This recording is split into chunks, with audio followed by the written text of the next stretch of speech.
Let us begin gently. Allow the body to settle. Let the breath come and go on its own. We continue our gradual training in Ānāpānasati, the fourth step, the subtle breath. The subtle breath.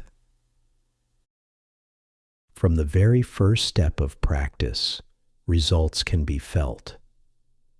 Sometimes in this step, the breath seems to pause by itself. It grows so delicate that it is almost stilled. Subtle breath means this. We sense the whole body breathing, as if the 99,000 pores of the body breathe together with the air at the nostrils, equal, even, and quiet.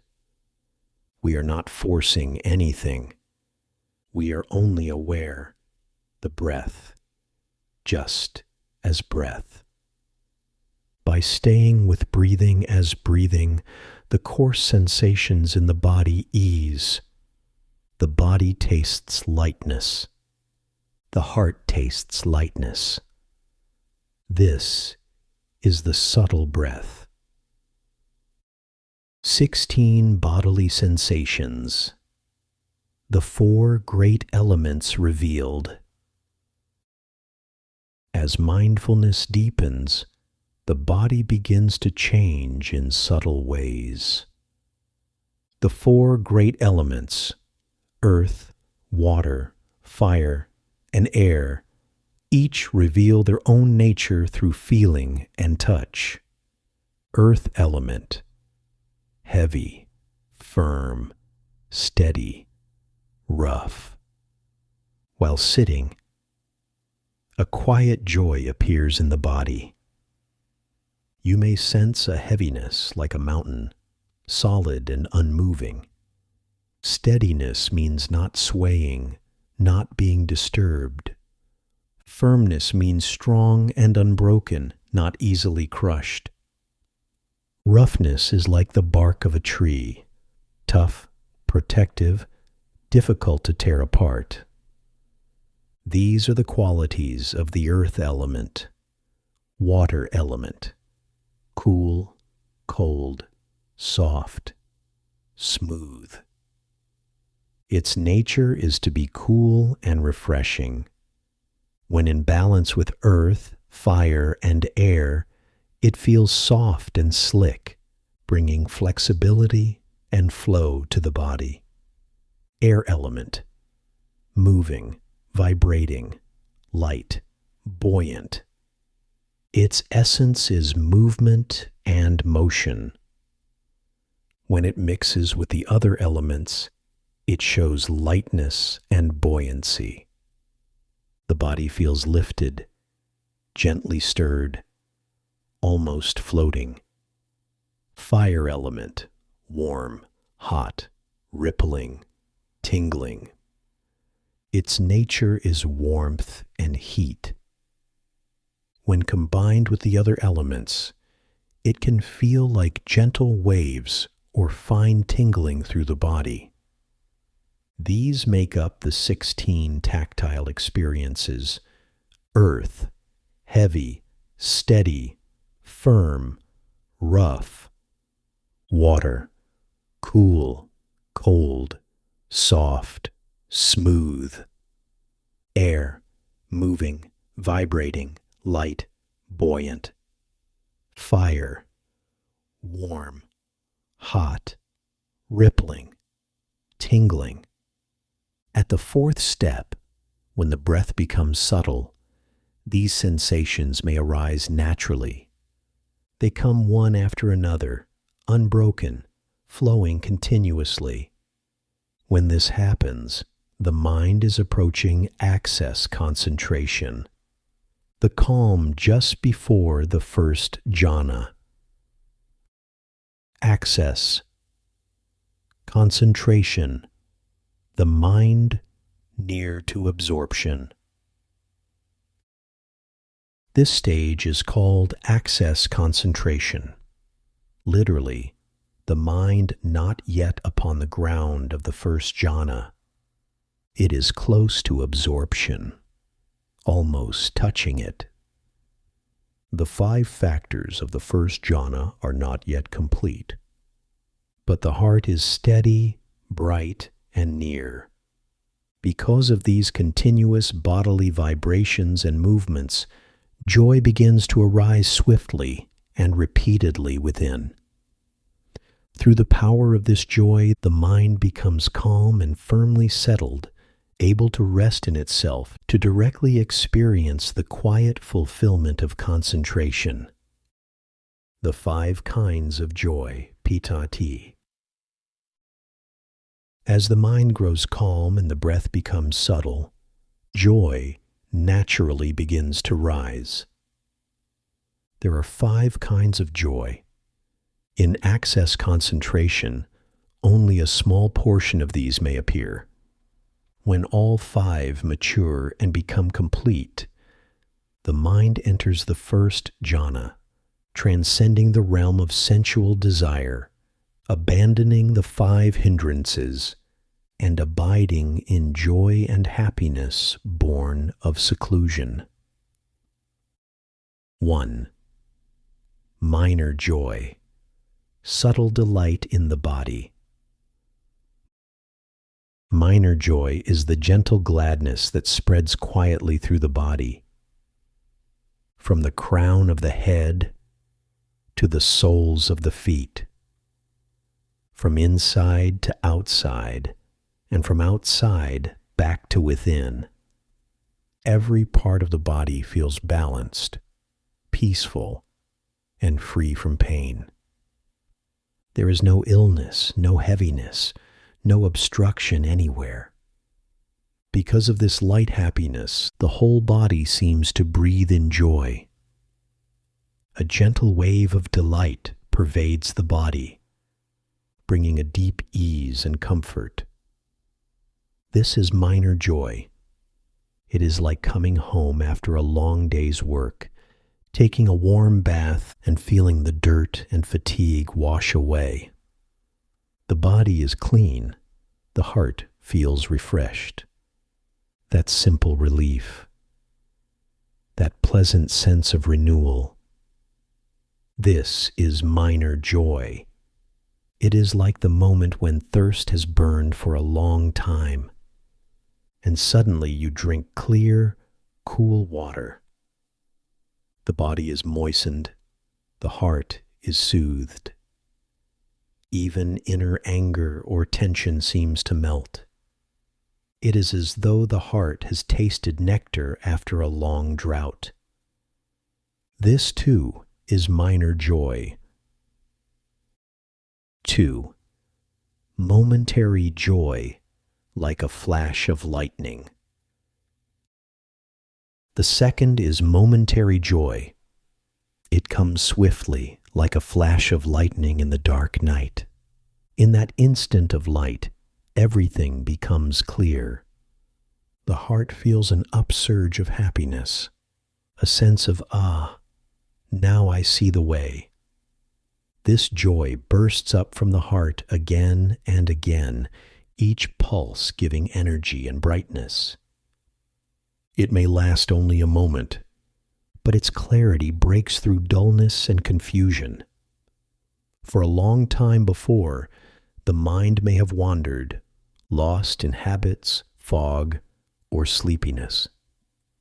Then suddenly, with this spark of joy, there is quick knowing, clear awareness, and the heaviness of mind disappears. It feels like awakening within the practice itself. This is momentary joy. 3. Rising joy. The joy that builds and grows. The third is rising joy, joy that keeps increasing, like the great tide of the ocean swelling and receding with steady power. It rises again and again, strong and full. The whole body and mind seem freed from tightness and bonds. This kind of joy is born when mindfulness, energy, and clear knowing, work together with strength. There is no gap in awareness. Each breath feels bright and alive. One clearly experiences the benefit of practice, and with it comes a deep satisfaction, a sense of nourishment in both body and mind. This is rising joy. 4. All-pervading joy, lightness in body and mind. The fourth is all-pervading joy. Here there are no obstructions, neither in the body nor in the mind. Body and mind are both light, tranquil, and open. It feels as though the body is sitting in space itself, with no boundary, no resistance anywhere. The mind is bright and clear without dullness or distraction. Only pure awareness remains, a knowing that is calm and unbroken. This deep ease and spacious gladness is called all-pervading joy. 5. Uplifting joy, joy that transcends. The fifth is uplifting joy, joy so strong and pure that it transcends the sensual world. It is the joy of a mind freed from the 5 hindrances, the joy born of release. There is a story. Near the Bodhi tree lived a family devoted to honoring the Enlightenment Shrine. Whenever they went to pay homage, their daughter, who was expecting a child, stayed home. One evening she stood at her doorway, seeing from afar the lamps lit before the shrine, hearing the voices chanting in praise of the Buddha. In that moment, her heart overflowed with devotion and delight. Her joy spread wider and wider. To one direction, 2 directions, then 10 directions. That expanding joy grew so powerful that her body felt lifted into the air. She found herself arriving at the shrine before her parents had even reached it. When they saw her there, astonished, they asked, "How did you come before us?" She smiled and said, "Through joy, through uplifting joy. Joy is boundless." This story points to the strength of a heart, completely filled with wholesome rapture. Such joy dissolves the limits of body and mind, as if space and time themselves no longer confine it. The power of joy. All states of deep meditation are entered through joy. There is no other doorway. Joy is the bridge between mindfulness of breathing and the stillness of absorption. When joy is born from correct practice of Ānāpānasati, it supports concentration naturally. It gathers the mind, purifies the heart, and opens the way to the peaceful state, known as happiness, born of seclusion. Piti Sukha. Working with doubt, understanding and clearing the hindrance. When we sit in meditation, 2 difficulties often appear again and again: restlessness and dullness. The mind either moves too much or sinks too low. Among all the obstacles, these are the most stubborn. How do we work with them? We begin by recognizing one subtle but powerful hindrance: doubt. Doubt can arise in many ways. Am I doing this right? Is anything happening? Will I ever progress? When doubt takes hold, confidence fades and the heart becomes heavy. So we must first learn to see doubt clearly, not to fight it, not to believe it, but to understand its roots. The 2 roots of doubt, wrong views, and unwholesome thoughts. The Buddha explained that doubt grows from two sources. 1. Confused views, and 2. Unwholesome mental habits. What we might call distorted thinking patterns. Let us first look at wrong view, seeing things the wrong way. 1. Personality view. This is me. The first wrong view is identity view, believing that this body and mind are I or mine. We mistake the 5 aggregates: form, feeling, perception, mental formations, and consciousness.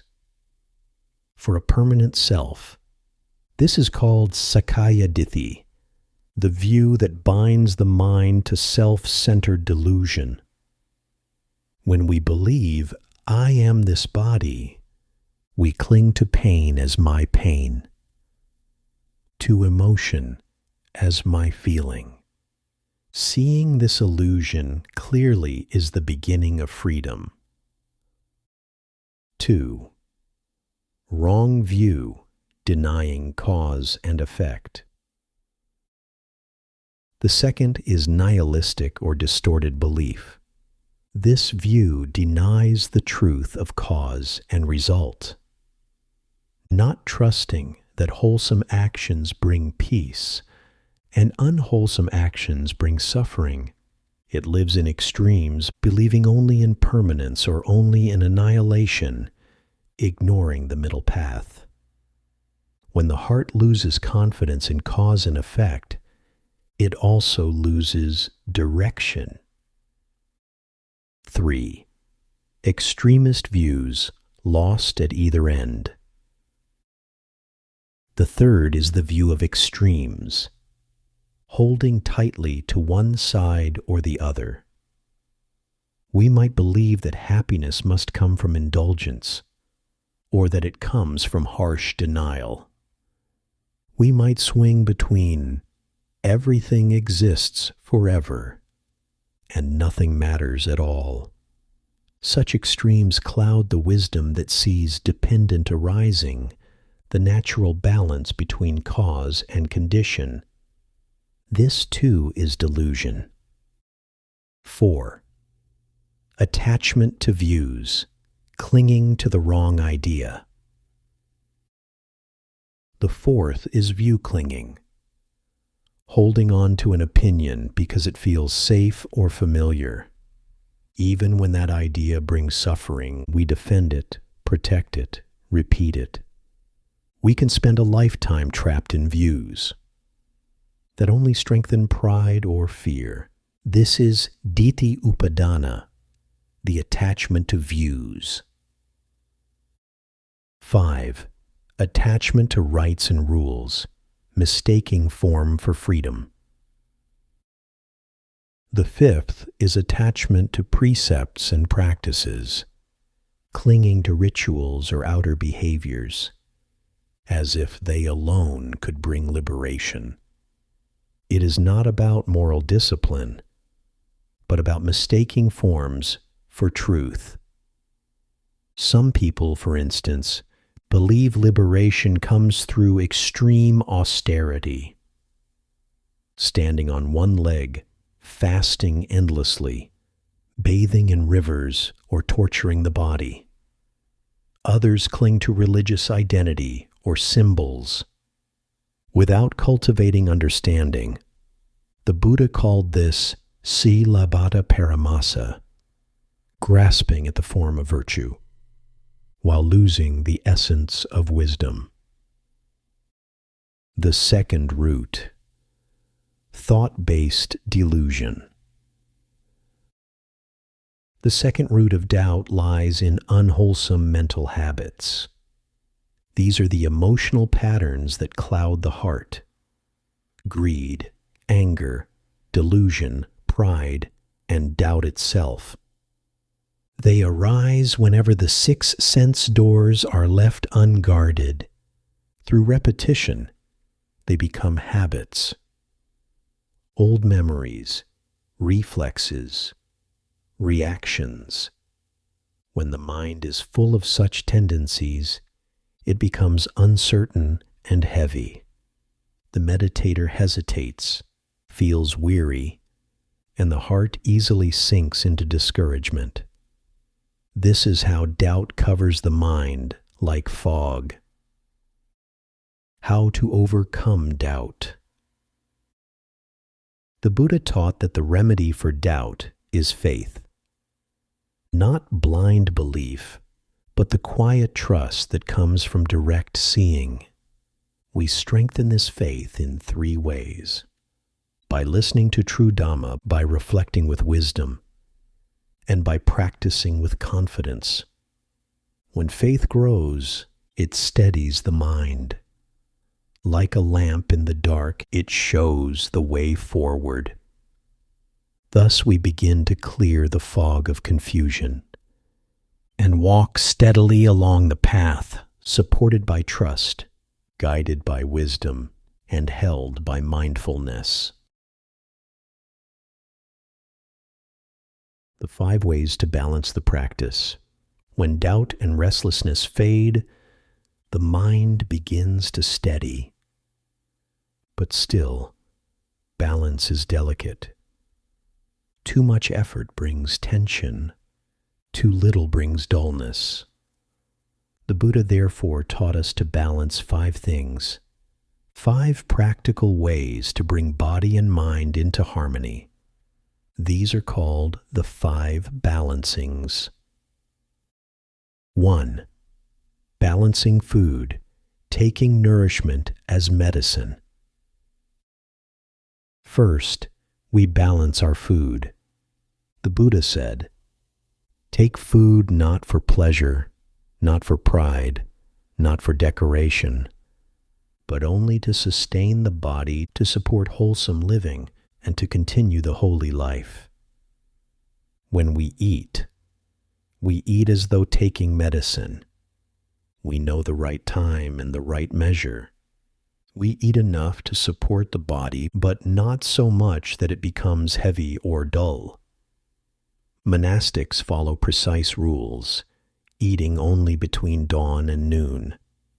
For lay practitioners, the principle is the same. Be mindful of hunger, mindful of satisfaction, and know when to stop.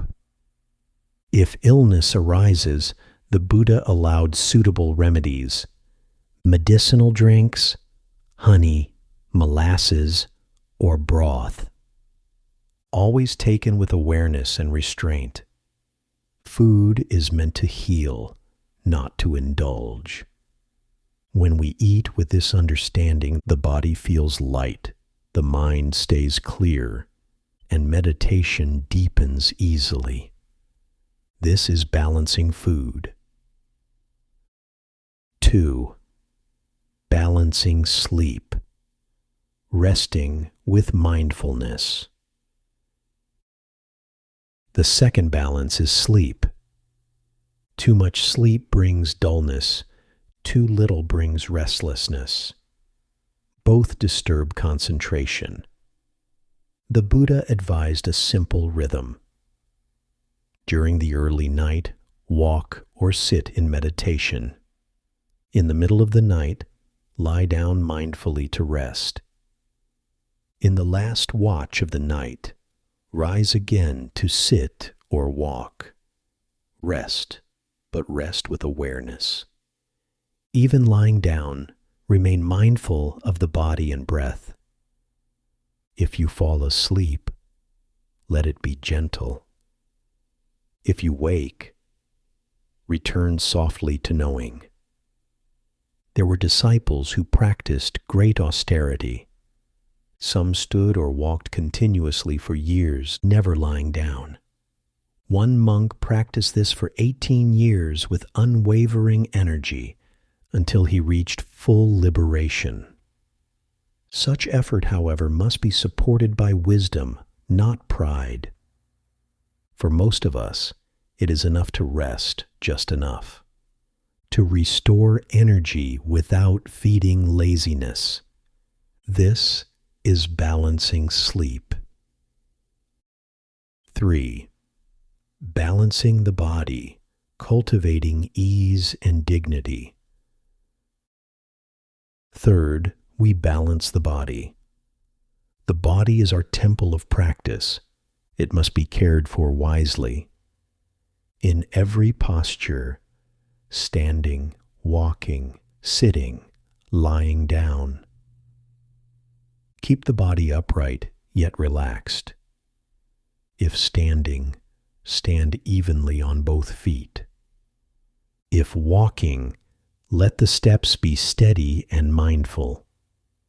If sitting, feel the spine upright but not stiff. If lying down, rest in ease with awareness of the breath.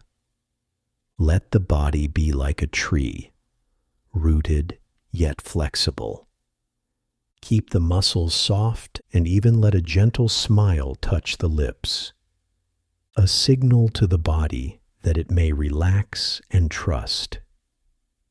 Clothing and covering should be suitable for the weather. Not too warm, not too cold.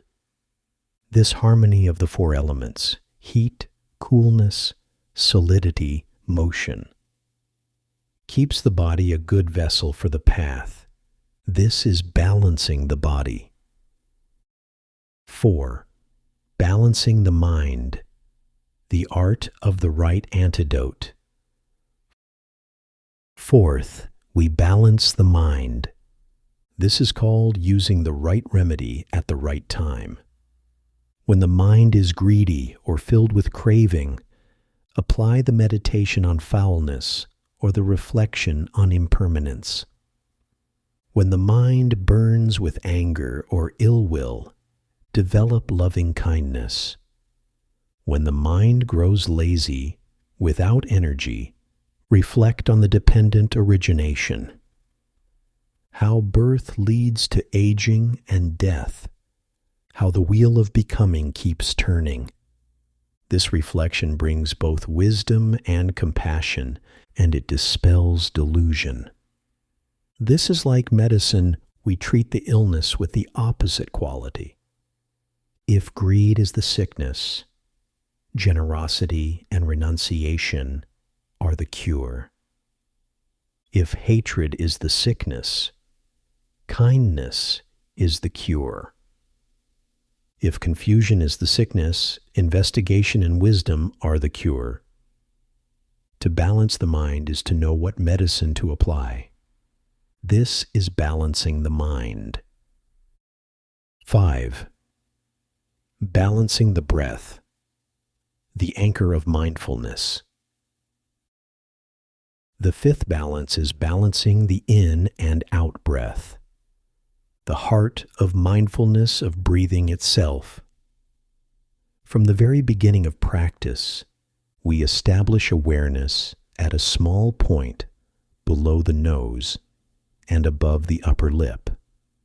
This is our post.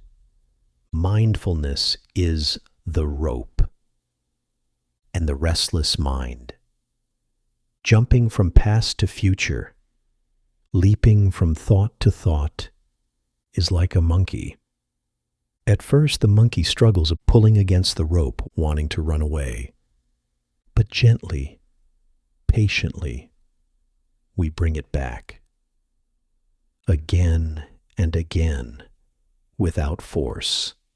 With time, the monkey grows calm. It learns to stay. In the same way, the heart learns to rest in the breath. Each time we notice the mind wander, we smile softly and return to the breath. Not scolding, not judging, just returning. The more often we return, the stronger the rope of mindfulness becomes. Eventually, the heart rests naturally, at ease, steady, and bright. This is balancing the breath, the art of harmonizing body, breath, and mind. in quiet attention. The fruit of balance. When these five are balanced, food, sleep, body, mind, and breath, the whole practice becomes smooth. The body supports the mind supports the breath, and the breath leads to peace. This is the way of gentle mastery. Not by forcing, not by striving, but by knowing how to live in harmony. Such balance is the foundation of concentration, the soil in which wisdom begins to grow. The five active qualities, walking the path with wisdom and strength. The practice continues through what the Buddha called the five active qualities: desire, mindfulness, skillful wisdom, energy, and one-pointedness. These five are the living forces that move the path forward. They keep the heart bright, directed, and alive in every moment of practice. 1. Wholesome desire, the wish that guides the way. Desire here means the wholesome wish, the aspiration, the direction of the heart. Just as the Blessed One, the Buddha, when he left the royal city of Kapilavatthu, his heart was filled with one pure hope, that all beings might soon be liberated, that the path to enlightenment might open for all. This is called wholesome desire. The wish to reach awakening and to help others reach it too. Desire is the clear direction, the clear goal that guides our steps. When we know what we are walking toward, our energy gathers and does not scatter. This is desire with purpose, desire that leads toward wisdom and peace. 2. Mindfulness, remembering and directing the heart. When the direction is clear and true, the second quality is mindfulness, the steady remembering that keeps us on course. Mindfulness here has two meanings. First, it means the ability to stay present, to remain fully with this moment, not scattered, not distracted, not lost in forgetfulness. Mindfulness guards. The mind protects from restlessness and heedlessness, and allows the heart to rest peacefully in the present. Second, mindfulness means to guide the heart. All actions, all movements of thought are gently directed toward the goal of awakening. It is like a trained horse that keeps its eyes only on the road ahead, never turning left or right, never hesitating midway. It runs straight, eager, and unwavering. Such is the power of mindfulness. The unwavering focus that arises from wholesome desire. 3. Skillful wisdom, knowing how to apply the right practice. The third is skillful wisdom, the ability to choose and apply the right method at the right time. This wisdom constantly examines and discerns what is the right practice for this moment. What medicine does the heart need now? At any time, the meditator must know clearly whether it is time to cultivate tranquility or insight or equanimity. This ability to adapt, to use the mind skillfully, is what we call skillful wisdom, upayapanya. Let us look at these three aspects. Cultivating tranquility. When the mind is agitated, restless, full of movement, when thoughts chase one another and the heart cannot rest. This is the time to cultivate calm. We practice to still the mind. It is like a great fire burning fiercely. To put it out, we add moist soil, sprinkle cool water, cover it with damp wood, and let the flame die down naturally. To use the right approach at the right time. This is wisdom in action, the skillful way of applying the mind. When distracted thoughts, illusions, or fantasies arise, we return to the still point, to the breath, to the object of calm meditation. This is the practice of tranquility. Cultivating insight. When the mind is dull, blank, heavy, or sleepy, when it sinks into fog or darkness, this is the time to arouse insight and investigation. Just as a fire that is fading needs dry grass or oil to burn brightly again, the heart needs the warmth of investigation to awaken. This is skill in contemplation, knowing how to rouse the mind when it has become too still. 3. Cultivating equanimity. We must also learn to cultivate equanimity, the heart that rests in letting go. To practice equanimity does not mean turning away or becoming indifferent. It does not mean closing the eyes or shutting the ears. It means training the mind to remain clear and balanced in the very midst of contact with the world. When the eye sees a form, know clearly what shape, what color, what quality it has. Then let wisdom arise, seeing the beauty, seeing the danger, seeing the escape. That is the true root of equanimity. Equanimity is not suppression but release, the ending of attachment that no longer returns. So too with sounds, smells, tastes, touches, and thoughts. In each contact, practice letting go of greed, aversion, and delusion. This is the sixfold equanimity practice, the letting go of the 6 sense bases and their objects. To end the cycles of habit, to free the heart from automatic reaction. This is true, skillful wisdom. The meditator who practices in this way is called one who has clever wisdom, a practitioner who knows the art of the mind. 4.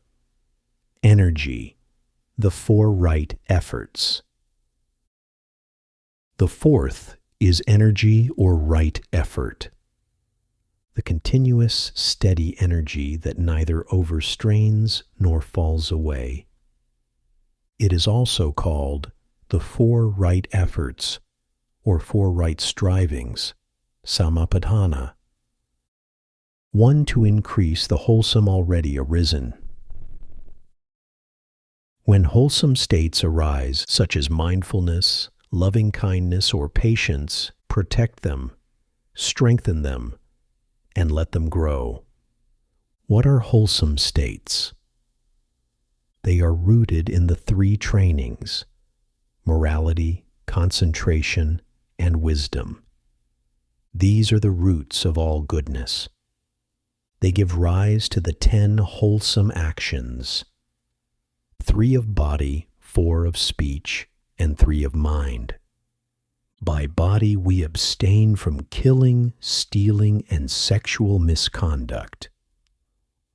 We protect life, practice generosity, and live in simplicity. By speech, we avoid lying, divisive talk, harsh words, and idle chatter. We speak what is true, kind, and timely.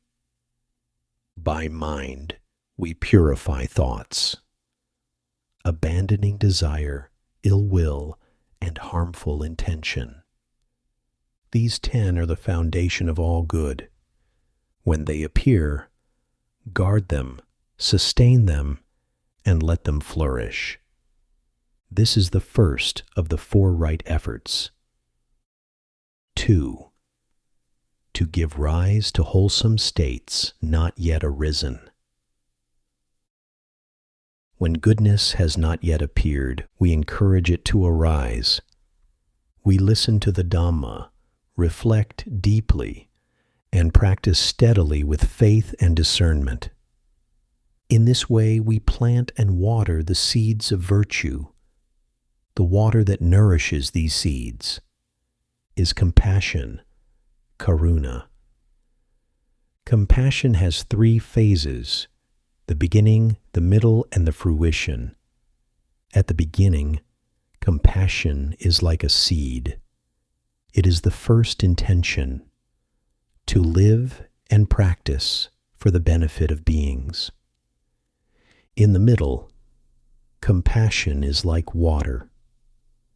It nourishes the seed through every challenge of the path, keeping the heart moist and alive. At the end, compassion is like the fruit. When the heart matures into Buddhahood, compassion becomes the living activity of helping all beings awaken. Compassion at first is the seed. In the middle, the water. In the end, the fruit of Buddhahood. Thus, compassion makes the unarisen good arise. This is the second of the 4 right efforts. 3. To abandon the unwholesome already arisen. When unwholesome states appear, those that harm oneself or others, that obstruct liberation or oppose goodness, they must be recognized and abandoned. These are the 10 unwholesome actions, the opposites of the 10 good ones, rooted in greed, hatred, and delusion. We avoid them as we would avoid a dangerous road. We guard the mind carefully, with mindfulness and wisdom. This is the third of the 4 right efforts. 4. To prevent the unwholesome not yet arisen. Finally, we prevent unwholesome states from arising. This is vigilance and restraint. It is the practice of non-negligence, the continuous awareness that keeps the mind safe and pure. This is the 4th of the 4 right efforts. Together, these 4 efforts are called right energy, the way of diligence that neither rushes nor rests, the power that carries the practice forward without falling into negligence. 5. One-pointedness, resting the mind in the present. The 5th is one-pointedness, ekaggata, the heart gathered and unified in the present. To attain one-pointedness means to keep the attention resting peacefully in this very moment, not lost in past or future, not scattered by the senses. In mindfulness of breathing, from the very beginning we train this quality. Keep the awareness gently focused on the area below the nose and above the upper lip. Stay with the breath as it flows in and out, steady and natural. If 1 minute passes, or 10 minutes, or even an hour, and the mind remains with the breath, then concentration has deepened. If, however, the mind drifts away without knowing it, we simply notice, smile softly, and begin again. Through continuous practice, the mind's restless movements quiet down, thoughts grow faint, emotions soften. Eventually, there is no more wandering, only the breath and the knowing of the breath. This is one-pointedness, the mind and object unified as one. In this state, joy arises naturally, peace fills the body, and the mind enters stillness. The path of practice, only the work, not the harvest. Thus we continue to practice Ānāpānasati, constantly cultivating the 25 supportive conditions, 5 causes, 5 abandonings, 5 purifications, 5 balancings, and 5 activations. When these are present, our meditation matures step by step, rising higher and higher in clarity and peace. Keep the body relaxed. Let a gentle smile rest on the face and allow the breath to move naturally. Observe the breath as breath, know it as it is, and follow it with awareness. Do not chase results. Just cultivate the cause. The Buddha said, "We work the field. The fruit will ripen in its own time." So, we continue calmly breathing in, breathing out, relaxed, alert, and at peace.